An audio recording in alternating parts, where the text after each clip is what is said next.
Je vous ai entendu dire que vous avez parlé d'un passeport civique. Qu'est-ce que vous entendez par ce mot-là? Oui, alors ça c'est pour ça fait partie de mon programme. On a abordé certains sujets culturels, le cinéma, etc. Et je pense que il a été mis en place. C'est pas moi qui l'ai inventé. Il a été mis en place en Vendée et dans d'autres départements le passeport du civisme. Et je pense que c'est une idée très intéressante. Ça permet de mettre au cœur de la jeunesse et de l'apprentissage de la jeunesse le civisme, parce que ça c'est quelque chose évidemment qui se perd. Hein. Vous n'entendez plus parler. Quand vous parlez d'abord d'instruction civique, ce qu'on avait à l'époque Absolument. à l'école, c'était obligatoire.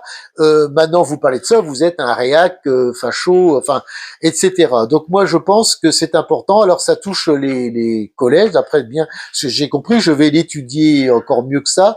Et c'est un partenariat avec les écoles de la commune où il y a tout. C'est un passeport tamponné, c'est-à-dire que tout au long de l'année scolaire, il y a des actions civiques qui est instauré par le collège et la municipalité. Exemple, par exemple aussi le comportement dans la nature. Jette-t-on les déchets dans la nature? Comment on peut traiter les dépôts sauvages?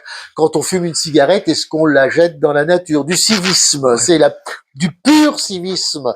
Donc ça, c'est des sujets. Alors autres, stage chez les pompiers, où vous apprenez, déjà le comportement par rapport à une personne en détresse, un malaise, comment on s'en occupe, comment on met une personne en position latérale de sécurité. C'est plein d'actions civiques. On va à la maison de retraite pour accompagner les anciens, pour savoir comment on peut aider aussi à la maison un ancien, soit qui quand il chute, tout simplement dans les discussions à avoir, la politesse. On ouvre une porte, on laisse passer une dame, enfin des actions qui n'existent plus et qui devraient être obligatoires, tout du moins, on devrait au moins essayer d'apprendre à notre jeunesse. Donc ça s'appelle le passeport du civisme. Quand je serai élu à la mairie du Perrier, nous mettrons en place ces actions très fortes pour la jeunesse du Perrier qui, je pense d'ailleurs, sera extrêmement ouverte et contente d'y participer. Pour ce passeport du civisme, que comptez-vous faire pour les fêtes? Par exemple, je prends le 11 novembre, des choses comme ça. Moi, je me souviens, étant gamin, de partir avec des bouquets de fleurs pour fleurir les tombes des soldats qui étaient morts en 14-18. Est-ce que ça reviendra? Parce qu'il y a des gens, ils savent même plus ce que c'est. Bien sûr que c'est important. C'est-à-dire quand on a des fêtes nationales, vous avez bien vu que maintenant, il faut les enlever.